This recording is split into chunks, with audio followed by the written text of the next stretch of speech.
पूज्यपाद वादी वेताल शांति सूर्य जी महाराजा विरचित यह जीव विचार प्रकरण, जिसमें संसारी जीवों के 563 भेद और इस पर 5 द्वार की बात की, और जिसमें पहला द्वार था कौन से जीव के शरीर की मूल शरीर की ऊंचाई यानी हाइट कितनी होती है, और किसी की अंगुल का संख्यात्वा भाग, किसी के हाथ में, किसी की धनुष में, तो किसी की गांव और किसी की योजन में दिखाई। और इसलिए ये माप का चार्ट दिखाते हुए सबसे पहले कहा कि जौ यानी गेहूं जितना दूध आना है वो 8 जौ बराबर 1 अंगुल होगा।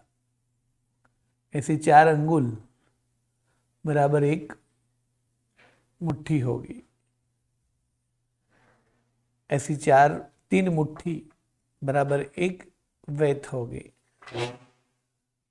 और ऐसे 4 अंगुल 1 मुट्ठी होती है और 3 मुट्ठी बराबर 1 वैत होती है, किंतु 6 अंगुल बराबर 1 पंजा यानी नीचे का चरण जो है वो होगा, और ऐसे 2 पंजे बराबर 1 वैत होगी। अब 2 वैत या तो 24 अंगुल बराबर 1 हाथ होगा। 2 हाथ या तो 4 वैत या तो 96 अंगुल बराबर 2 हाथ 4 वैत या तो 48 24 to 48 अंगुल बराबर 1 दंड होगा, यानी हम 2 हाथ बराबर 1 दंड लेंगे। ऐसे 2 दंड बराबर 1 धनुष होगा, या तो 4 हाथ या तो 96 अंगुल बराबर 1 धनुष होगा। यानी धनुष जो है उसको अंगुल से नापे तो कितना 96 अंगुल होगा। यदि इनको एक धनुष बराबर कितनी मुट्ठी होगी तो वो भी जवाब मिल सकता है। वो भी जवाब मिल सकता है कि कितनी मुट्ठी हो सकती है। तो कितनी हो सकती है? तो 24 मुट्ठी हो सकती है, क्योंकि एक मुट्ठी में 4 अंगुल है। तो ऐसे 24 मुट्ठी बराबर भी एक धनुष बोल सकते हैं।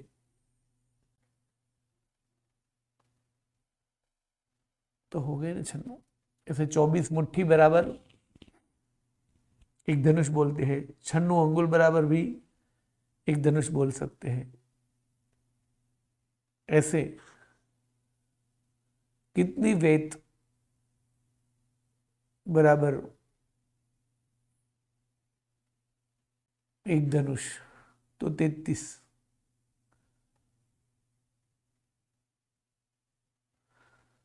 33 वेद बराबर बोल सकते हैं। 33 वेद, अरे 32, अच्छा 32 वेद बराबर बोल सकते हैं।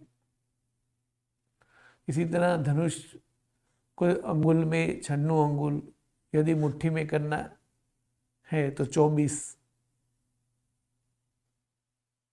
मुट्ठी बराबर एक धनुष। यदि उनको वेत में करना है तो एक वेत में 12 अंगुल होते हैं, तो 12 छक 96, मतलब एक वेत में कितने अंगुल होते? 12। तो 12 12 8 96, ठीक है।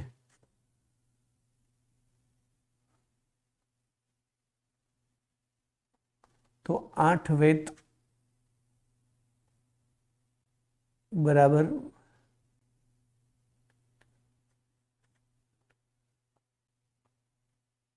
एक धनुष हो सकता है। यानी धनुष को अंगुल पे नापो तो 96 अंगुल होगा, और मुट्ठी पे नापो तो 24 मुट्ठी बोल सकते हैं। यदि वेत में कहना है तो उसे 12 वेत में बोल सकते हैं, और यदि उसे हाथ में बोलना है तो 4 हाथ बोल सकते। अरे, वेत में मापना है तो उसे 8 वेत, मिच्छा में दुकड़ो, 8 वेत में बोल सकते हैं। हाथ में नापना है तो उसे 4 हाथ से बोल सकते हैं, और दंड में नापना है तो उसे 2 दंड से बोल सकते हैं। यानी 2 दंड बराबर 1 धनुष, 4 हाथ बराबर 1 धनुष, 8 वेत बराबर 1 धनुष, और इसी तरह मुट्ठी तो 24 मुट्ठी बराबर 1 धनुष, और 96 अंगुल बराबर 1 धनुष। तो अंगुल से शुरू की, इसलिए यहाँ तीनों दिखाए, किंतु जौ से तो फिर 96 गुना 8 करना पड़ेगा, ठीक है। तो 8 जौ बराबर 1 अंगुल, 4 अंगुल बराबर 1 मुट्ठी, 3 मुट्ठी बराबर 1 वेत, 2 वेत, या तो 2 वेत में 24 अंगुल आते हैं, इसलिए 24 अंगुल बराबर 1 हाथ, ऐसे 2 हाथ बराबर 1 दंड, ऐसे 2 दंड, 4 हाथ या तो 96 अंगुल बराबर 1 धनुष, और ऐसे 2000 धनुष बराबर 1 गांव, ऐसे 2000 धनुष बराबर 1 गांव है, और ऐसे 4 गांव बराबर 1 योजन है। और कोई भी संख्या 2 से लेकर 9 में है तो उसे शास्त्र में पृथक्त्व बोला जाएगा। 2 से 9 धनुष बोलना है तो धनुष पृथक्त्व बोलेंगे, गांव बोलना है तो गांव पृथक्त्व बोलेंगे, और योजन बोलना है तो योजन पृथक्त्व बोलेंगे।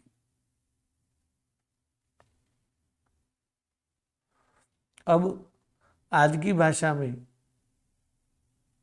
बोले तो 1 योजन बराबर 12 किलोमीटर और 800 मीटर, यानी 12.8 किलोमीटर होगा, और योजन का चौथा भाग है गांव। तो 1 गांव बराबर 3 किलोमीटर और 200 मीटर, यानी 3.2 किलोमीटर होगा।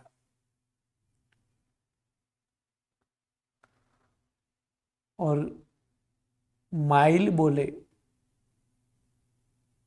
तो 2 माइल बराबर 1 गांव होता है, यानी 1 गांव का आधा भाग को माइल बोलते हैं। वो माइल यानी कितने किलोमीटर, तो 1 माइल यानी 1.6 किलोमीटर।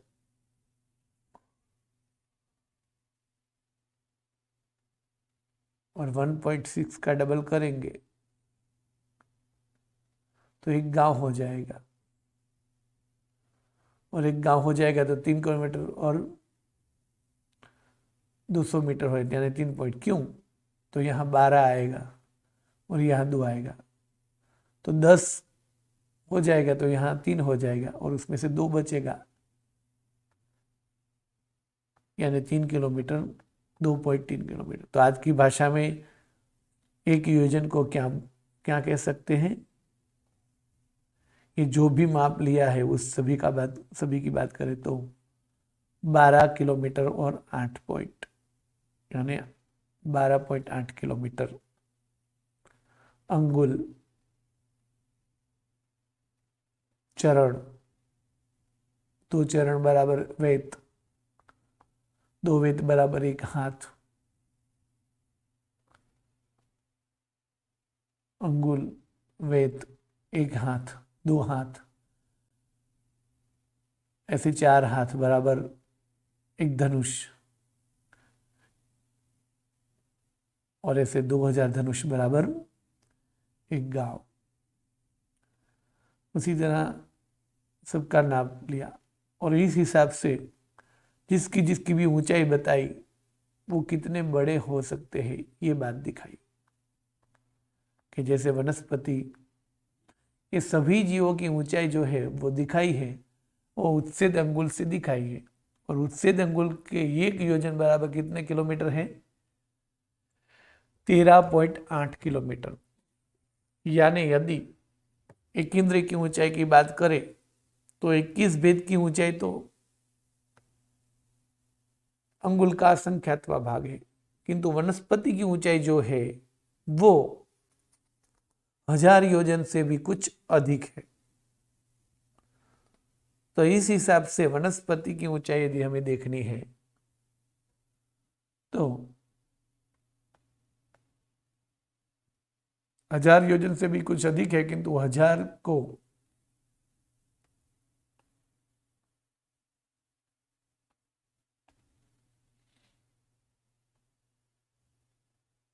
इससे गुना करना होगा, और जितना जवाब आएगा इतने किलोमीटर लंबी वनस्पति प्रत्येक हो सकती है, जो जलचर वनस्पति है, मतलब जल में पैदा होने वाली वनस्पति की ही बात है।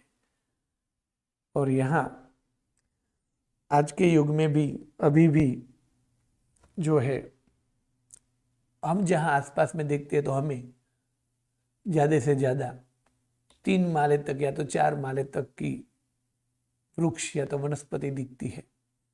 ठीक है, तो मतलब पूरा वृक्ष इतना दिखता है, कोई प्रत्येक वनस्पति इतनी बड़ी हमें दिखती नहीं है। ज़्यादा से ज़्यादा पूरा वृक्ष भी समझो जमीन से है और हम 5 माले पे है तो 5वीं मंजिल तक दिखा है, यानी 50 फुट तक का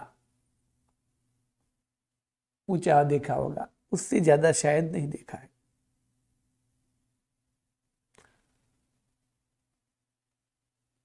किंतु इतनी बड़ी वनस्पति भी हो सकती है जो दिखाई वो।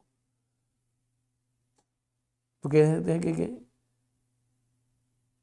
जो कैलिफोर्निया जो है उसमें रेडवुड नाम का नेशनल पार्क जो है उसमें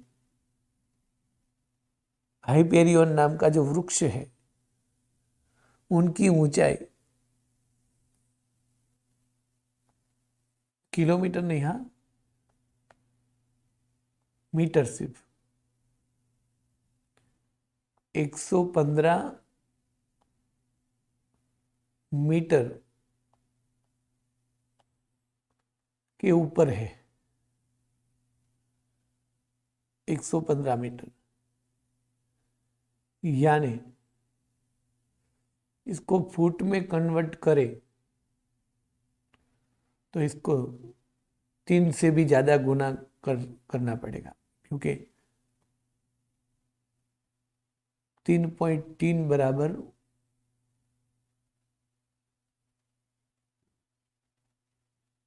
1 मीटर होता है, यानी 3 फुट और 3 इंच बराबर 1 मीटर होता है। तो समझो कि इनको हम पॉइंट की बात बाजू पर रखकर इनको फुट में देखेंगे तो 115 का 3 गुना, यानी 345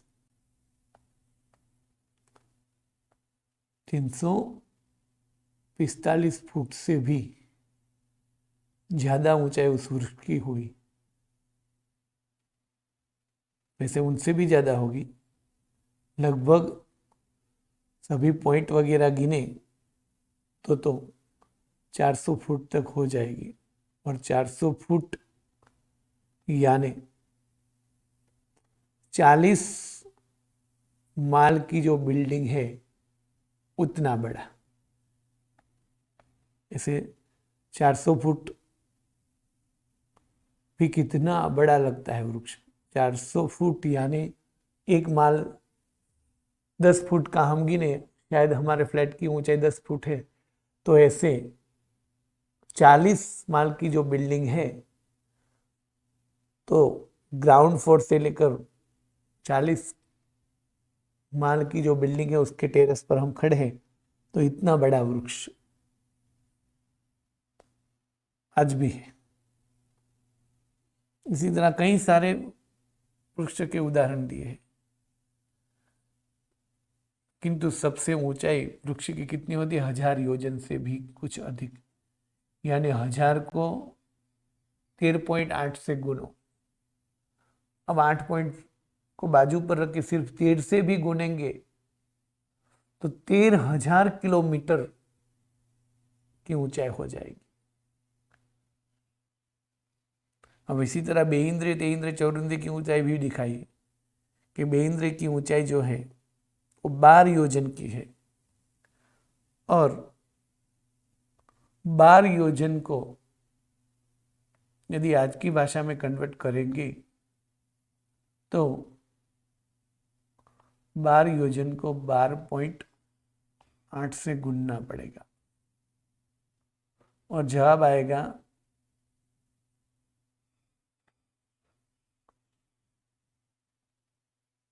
153 किलोमीटर, यानी 153 किलोमीटर से भी कुछ अधिक।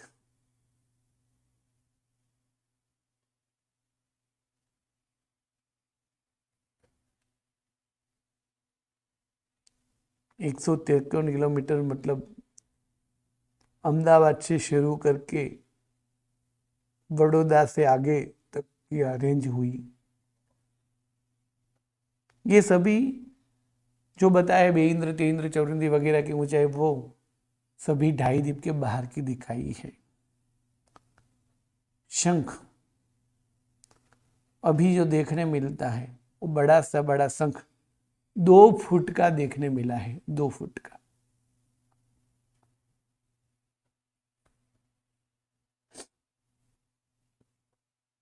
इसी तरह तेइंद्र, चौरिंद्र आदि सभी की ऊंचाई की बात की कि तेइंद्र की ऊंचाई 3 गांव है, और 3 गांव यानी 9 किलोमीटर से भी ज्यादा। और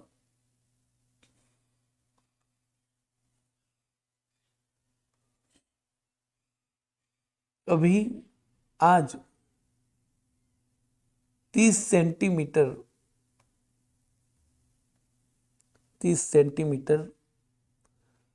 जो है वो 30 सेंटीमीटर का कान खजूरा देखने को मिलता है।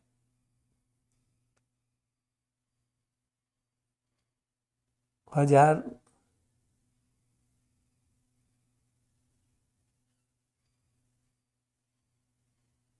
मीटर बराबर 1 किलोमीटर होता है, और 100 सेंटीमीटर बराबर 1 मीटर होता है,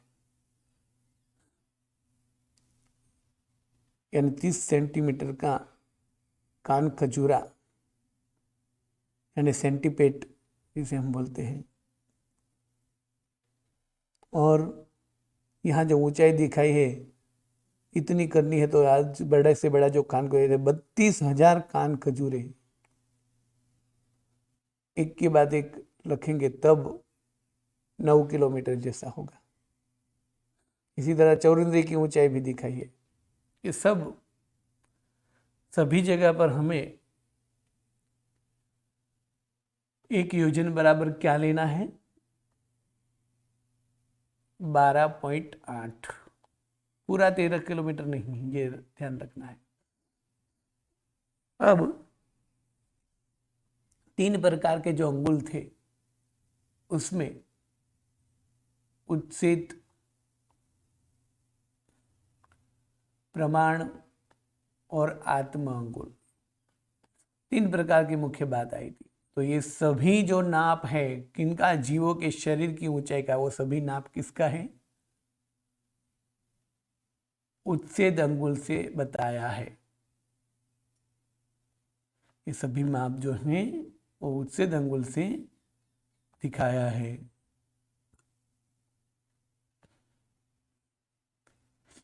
तो उच्चेद अंगुल, प्रमाण अंगुल यानी क्या? तो वही बात अब कर रहे हैं कि आत्मा अंगुल से कोई चीज नापी नहीं गई है। प्रमाण अंगुल से शाश्वत सभी पदार्थ, शायद ज्यादातर पदार्थ प्रमाण अंगुल से नापे हैं, और शरीर जीवों की जो ऊंचाई यानी अशाश्वत पदार्थ जो है उनकी जो ऊंचाई है वो उच्चेद अंगुल से दिखाई है। यानी इस जीवो विचार में सभी प्रकार के जीवों की ऊंचाई जो है उत्सेद अंगुल से है। अब प्रमाण अंगुल जो है उससे 400 गुना छोटा, यानी 400 भाग में जो है वो उत्सेद अंगुल है। प्रमाण अंगुल का 400वां भाग ये उत्सेद अंगुल होता है।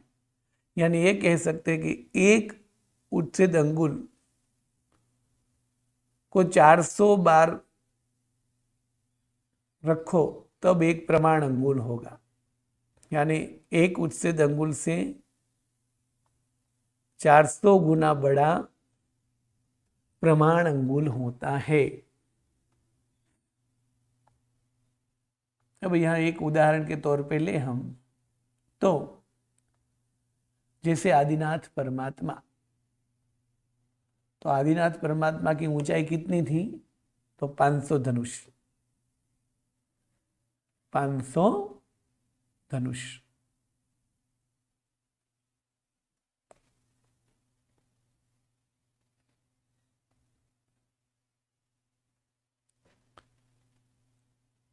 अब उसको हाथ में कन्वर्ट करना पड़े तो कितने होंगे? तो एक धनुष बराबर 4 हाथ हैं, तो 500 गुना 4 यानी 2000 हाथ। आदिनाथ परमात्मा की ऊंचाई कितनी थी? 500 धनुष। आदिदेव अलवे सरु विनीतानो राय, वो चैतन्य में 5 दे धनुषनी देहड़ी प्रभु जी परम दयालो, यानी 500 धनुष की उनकी ऊंचाई थी। तो हाथ में गिने तो कितने हो गए? 2000 हाथ की। और एक किससे मापे है? उत्सेद अंगुल से। उत्सेद। किंतु आदिनाथ परमात्मा को यदि प्रमाण अंगुल से नापते तो कितने होते? तो कि उनका 400वां भाग, यानी जो भी है 500 को 400 से भाग देना पड़ेगा। यानी परमात्मा आदिनाथ जो हैं वो 500 धनुष उत्सेद अंगुल से ऊंचे थे, किंतु यदि उनकी प्रमाण अंगुल से नापी होती तो कितने होते? तो सिर्फ एक धनुष और एक हाथ, बस इतने। कितने होते? एक धनुष और एक हाथ सिर्फ।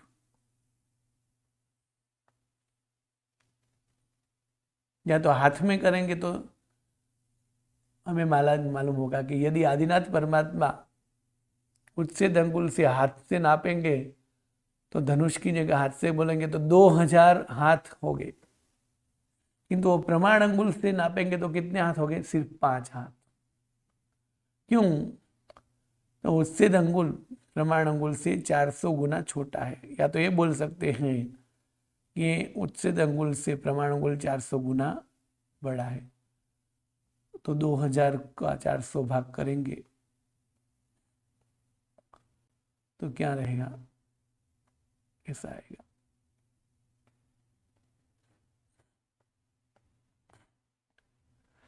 અને आदिनाथ भगवान प्रमाण अंगुल से यानी प्रमाण हाथ से नापे होंगे तो कितने हाथ होते? 5 हाथ, सिर्फ 5 हाथ। और यही ऊंचाई उत्सेद अंगुल से दिखाई है तो कितने हाथ है? 2000 हाथ। और 2000 हाथ को धनुष्य में कन्वर्ट करेंगे तो 500 धनुष कहेंगे। यानी आदिनाथ प्रभु प्रमाण अंगुल से कितने ऊंचे थे? तो धनुष में कहे तो एक धनुष और एक हाथ, यानी सवा धनुष जिसे बोल सकते हैं। एक धनुष और एक हाथ।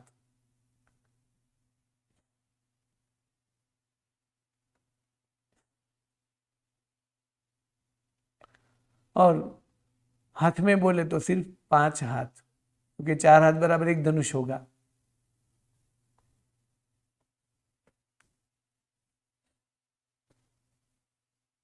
और आदिनाथ जो है वो प्रमाण अंगुल जितना बड़ा ही आदिनाथ परमात्मा का भी स्वयं का भी अंगुल था। तो आदिनाथ प्रभु यदि अपनी ऊंचाई अपने हाथ से नापते तो कितने होते? 5 हाथ के ही होते।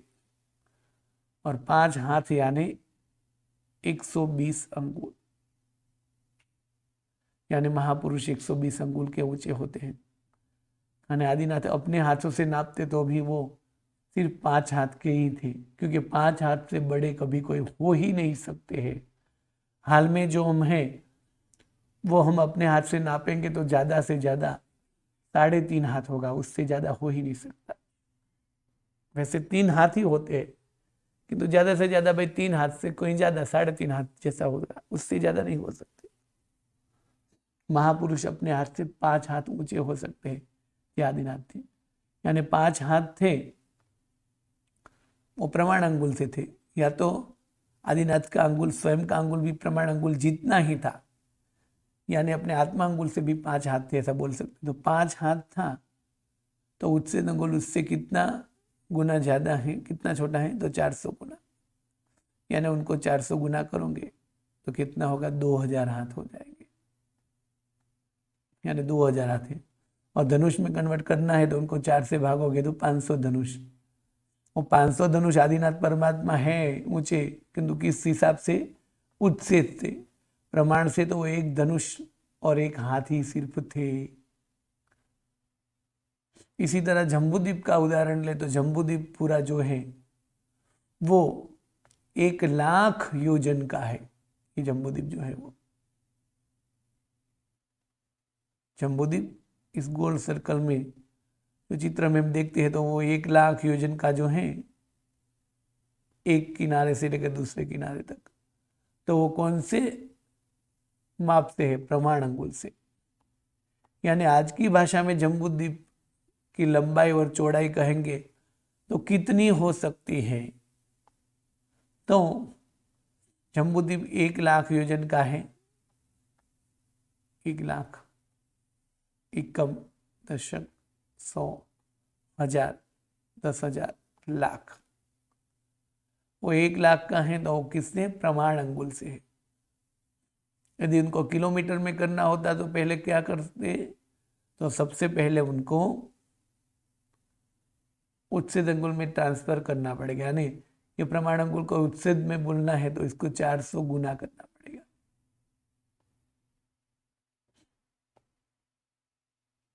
यानी उच्छेद अंगुल से बोलना है तो ऐसा बोलना पड़ेगा।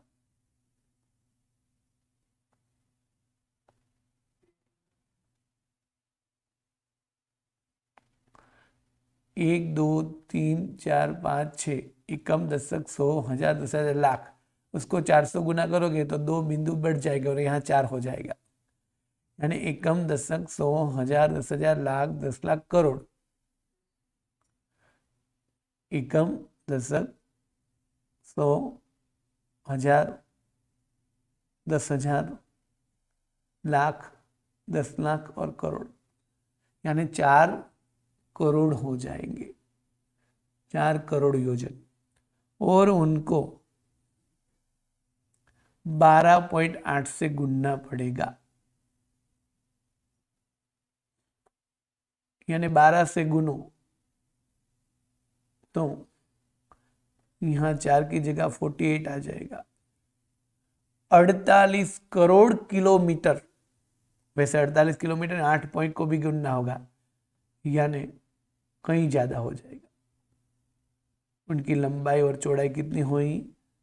50 करोड़ से भी ज्यादा किलोमीटर की हो जाएगी आज की भाषा में बोले तो। इसी तरह ये योजन के चार्ट की बात की।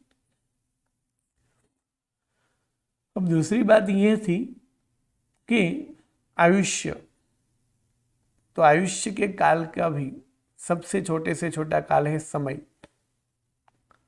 और अंतर्मुद किसे बोलते हैं वो सब बात यहाँ दिखाते हैं कि सबसे छोटा काल जो है उनका नाम है समय, और ऐसे 2 से 3 समय को बोलेंगे छोटे से छोटा अंतर्मुत यानी जगन्य अंतर्मुत।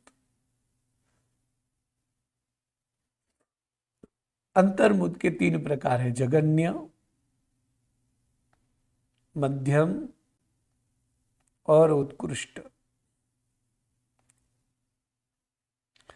सबसे छोटा काल तो हुआ एक समय। अब 2 समय को छोटा अंतर्मुत कहेंगे, 3 समय को भी, 4 को भी, 5 को भी, 6 को भी, 7 को, 8 और 9 को, यानी 2, 3, 4, 5, 6, 7, 8, 9, इसको जगन्य अंतर्मुत बोलेंगे। जबकि कहीं जगह पर मतांतर भी है, किंतु ये हम अभी नहीं ले रहे हैं। अब मध्यम अंतर्मुत कौन से 10 समय से शुरू होगा और 11, 12, 13 ऐसे असंख्य प्रकार के होंगे। क्यों? तो कि जब तक उत्कृष्ट अंतर्मुत न आए तब तक। तो उत्कृष्ट अंतर्मुत कैसे होगा? तो 48 मिनट यानी 48 मिनट जो है उनमें एक समय कम होगा, उसको उत्कृष्ट अंतर्मुत बोलेंगे। यानी सभी जगह पर यहाँ अंतर्मुत अंतर्मुत दिखाया है, वो सभी जगह पर मध्यम अंतर्मुत लेना है जिनका आयुष्य आदि दिखाया है। वो सबसे बड़ा अंतर्मुत तो कौन सा है? 48 मिनट यानी 48 मिनट में एक समय कम। तो इसी तरह असंख्य समय का अंतर्मुत होता है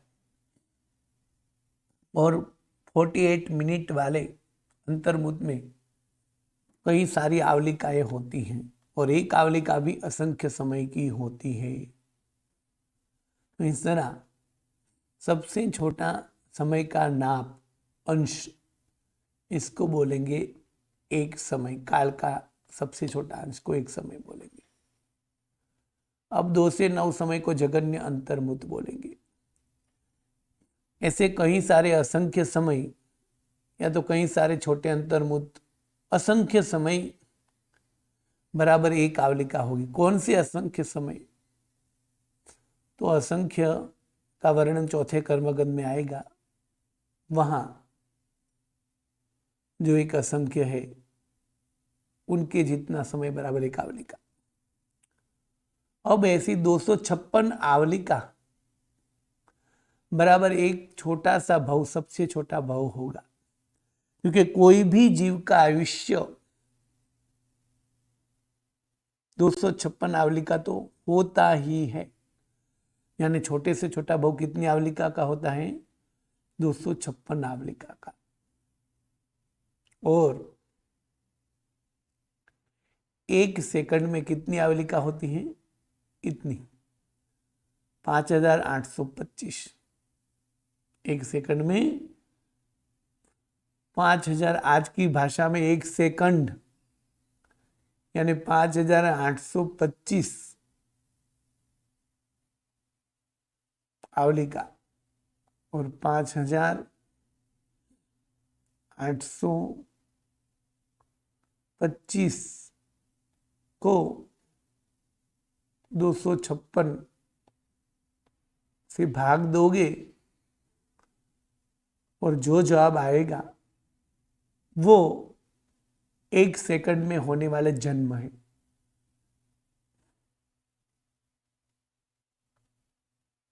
यानी 1 सेकंड में कितनी बार जन्म मरण हो सकता है तिर्यंच का या मनुष्य का, क्योंकि छोटे छोटे आयुष्य इतना है। अब सबसे छोटा अंश वो समय। ऐसे 2 से 9 समय को छोटा अंतर्मुत, ऐसे असंख्य समय को एक आवलिका, ऐसे 256 आवलिका को एक छोटा सा भव यानी निगोद का सबसे छोटा भव, यानी किसी भी जीव का इतना तो आयुष्य होता है, इससे कम नहीं होता है। और ऐसे छोटे छोटे 70 से भी अधिक भव यानी 70.5 भव यानी एक श्वासोश्वास यानी एक प्राण।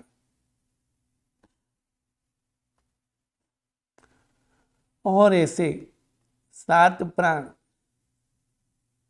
बराबर एक स्तोक,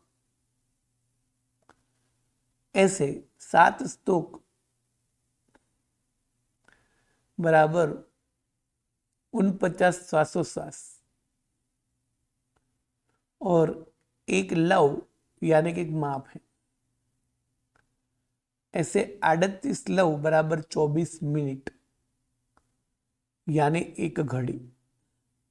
ये सभी ऊपर के ग्रंथ में उपयोगी है। यहां तो हमें एक समय, 2 से 9 समय, असंख्य समय बराबर एक आवलिका, ऐसी 256 आवली बराबर एक भव, ऐसे जो कितने भव होते हैं तो 24 मिनट बराबर एक घड़ी, और ऐसी 2 घड़ी बराबर एक मुहूर्त यानी 48 मिनट। तो 48 मिनट में कितनी आवलिका होती है? इतनी, 1,67,77,216। और श्वासोश्वास कितने होते हैं? इतने। यदि 48 मिनट में कितनी बार जन्म मरण होता है ये देखना है तो इनको 70 इससे गुना करना होगा, या तो इनको 256 से भाग देना होगा। तो एक सामायिक का जो टाइम है यानी एक मुहूर्त यानी 48 मिनट, वैसे 48 मिनट में एक समय कम है किंतु एक मुहूर्त को 48 मिनट बोलते हैं। उसमें एक समय कम हो उसे सबसे बड़ा अंतर्मुद बोलते हैं। तो 48 मिनट में कितनी बार जन्म मरण हो सकता है, ये कितने भव हो सकते हैं ये मिलेगा, जिनका विस्तृत से वर्णन 9 तत्व में आएगा।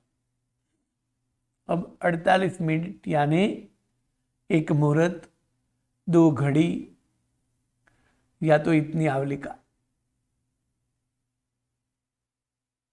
और ऐसे 30 मुहूर्त बराबर 24 घंटे यानी एक दिन और एक रात। तो एक दिन और एक रात में कितने मुहूर्त होते हैं? 30 मुहूर्त होते हैं। और इसीलिए रात और दिन के पोषित करने वाले को 30 सामयिक का लाभ कहाँ है। ऐसे रात दिन, ऐसे 15 दिन और 15 रात को एक पक्ष बोलते हैं, और 15 दिन को शुक्ल पक्ष और 15 दिन को वध यानी कृष्ण पक्ष बोलते हैं। ऐसे 2 पक्ष यानी 30 दिन को एक मास यानी एक महीना बोलते हैं। ऐसे 2 महीने यानी 2 मास पसार हो उसे एक ऋतु बोलते हैं, यानी 6 ऋतु है। कौन सी 6 ऋतु है? हेमंत, शिशिर, वसंत, ग्रीष्म, वर्षा और शरद, यानी 12 महीने में 6 ऋतु आती है। अभी वसंत ऋतु चल रही है, उनके बाद में ग्रीष्म ऋतु शुरू हो जाएगी, बाद में वर्षा आएगी और बाद में दिवाली पर शरद होगी, फिर वापस हेमंत। वो कब कौन सी ऋतु है वो नहीं हमें गिनना है, हमें तो सिर्फ 2 महीने बराबर एक ऋतु कहते हैं। और ऐसी 3 ऋतु या तो 6 महीना बराबर एक अयन कहते हैं। एक अयन, 6 महीना या 3 ऋतु बराबर एक अयन। 3 ऋतु बोलो, 6 महीना बोलो, बराबर एक अयन होगा। एक यानी सूर्य ऐसे घूमता घूमता घूमता घूमता पहले चक्र से लास्ट चक्र में जाएगा वो समय, यानी सूर्य अंदर की ओर से बाहर ओर जाएगा और सबसे लास्ट के चक्र में होगा, तब 6 महीना, यहां से लेकर यहां पहुंचने में उसे 6 महीना लगेगा और यहां से वापस आएगा अंदर की ओर, तब वो मेरू पर्वत की ओर नजदीक जा रहा है, यानी उत्तर की ओर जा रहे हैं, यानी उसे उत्तरायण बोलते हैं। यानी जनवरी महीने में सूर्य जो है वो अपने सबसे लास्ट वाले चक्कर में होता है और बाद में वो मंडल में अंदर अंदर नजदीक नजदीक मंडल करता हुआ आता है, तो उसको उत्तरायण बोलते हैं। और 6 महीने के बाद में लगभग जुलाई महीने में वो सबसे छोटे मंडल में होगा और तब वो बाहर जाएगा, तब उसको दक्षिणायन कहेंगे। यानी 2 अयन, यानी सूर्य जो अंदर के मंडल से शुरू करके बाहर के मंडल तक जाएगा और फिर बाहर के मंडल से शुरू करके अंदर के मंडल तक आएगा, उसमें 1 वर्ष लग जाएगा, यानी 1 अयन हो 2 अयन होंगे, जिसको उत्तरायण और दक्षिणायन बोलेंगे। उत्तरायण हम मनाते हैं क्योंकि हमें मालूम है तब ऐसा कुछ आता है, दक्षिणायन कभी मालूम नहीं होता है। उसी तरह 2 अयन बराबर 1 वर्ष होते हैं और 1 वर्ष में कितने, तो इतने श्वासोश्वास होते हैं।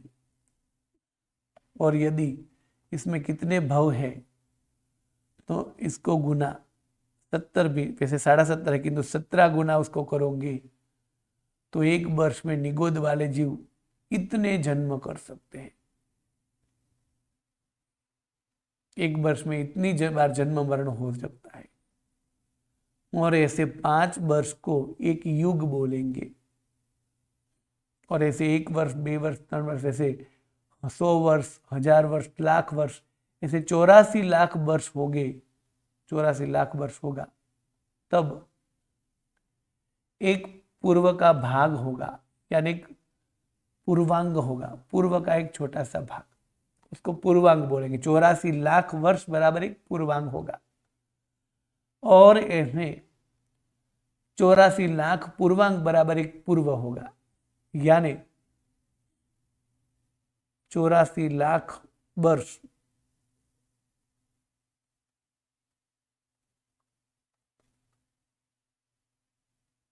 एक दशक 100 1000 10,000 लाख 10 लाख, ऐसे 84 लाख है। उसको गुना 84 लाख करोगे तो जो जवाब आएगा उसे एक पूर्व बोलेंगे, यानी इतना जवाब आएगा। इतने वर्ष बराबर एक पूर्व होता है। एकम, दशक, 100, 1000, 10,000 लाख 10 लाख, करोड़ 10 करोड़, अबज 10 अबज, 100 अबज, 1000 अबज, 10,000 अबज, 70,560 अबज वर्ष बराबर एक पूर्व होता है।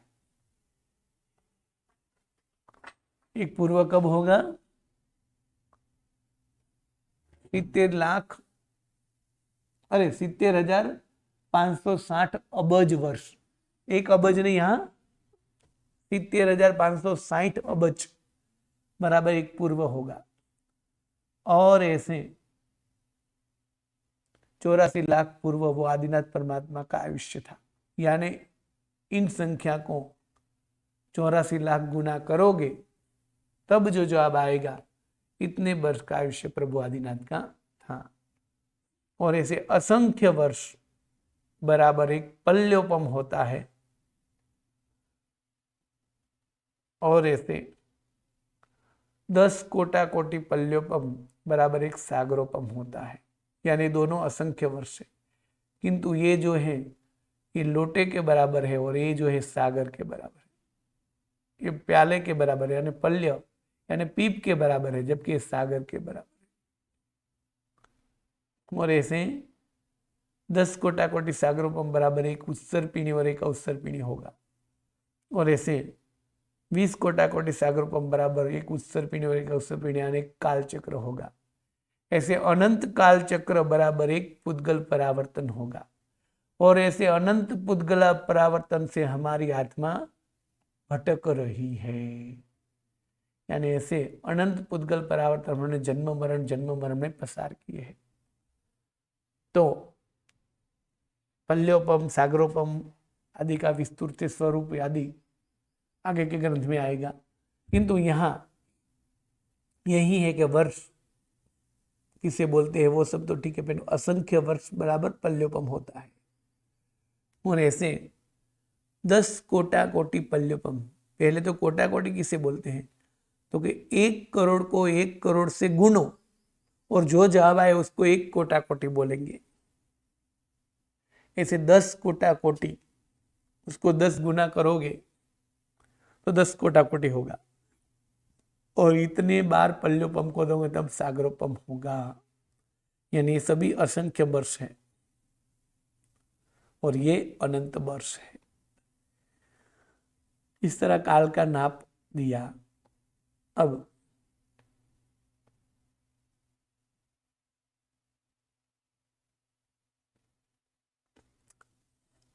जीवों पर 5 द्वार की बात की और 3 गाथा में हमें शास्त्रकारों ने यह उपदेश दिया कि ऐसी भयंकर योनि से भरा हुआ संसार और उसमें जीव जो है वो भ्रमण किया है और भ्रमण करता रहेगा।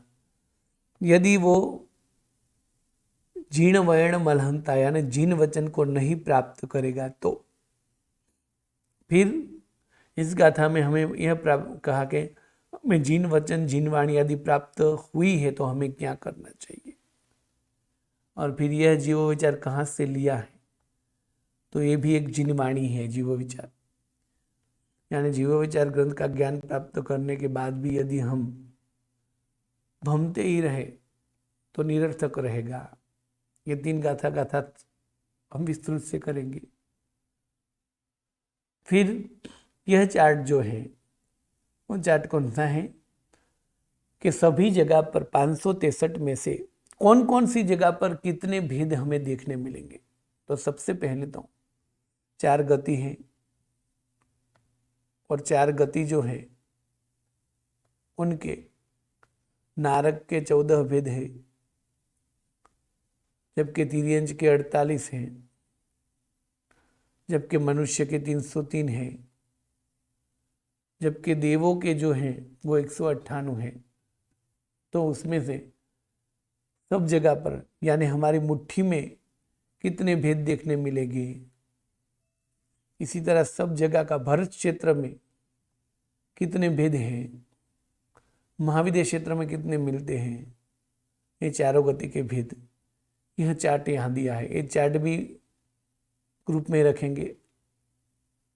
आपको ये अभ्यास करना है कौन कौन से भेद हो सकते हैं ये सोचना है। तो यहाँ जीव विचार जो है वो पूर्ण होता है और इनका पूरा पुनरावर्तन जो है वो सोमवार से शुरू होगा और अब 10 क्लास या तो 8 क्लास तक पुनरावर्तन चलेगा। उस 8 क्लास में जो भी पुनरावर्तन और जो प्रश्नोत्तरी होगी एग्जाम में उस 8 क्लास से पूछा जाएगा। ठीक है, तो उस 8 या तो 10 क्लास अब जो रहेंगे, जितने भी क्लास हो गए 1 तारीख तक उनका पूरा पुनरावर्तन हम शुरू करेंगे। और आज तक के जितने भी ये सबसे पहला चार्ट है, तो किताब को आपको ये दी ही है, इस किताब को तो पढ़ना है, किंतु ये चार्ट यहाँ से लेकर यहाँ तक के जितने भी चार्ट बनाए हैं वो सब आज या तो कल भेज दिए जाएंगे। इन चार्ट का भी आपको अभ्यास करना है।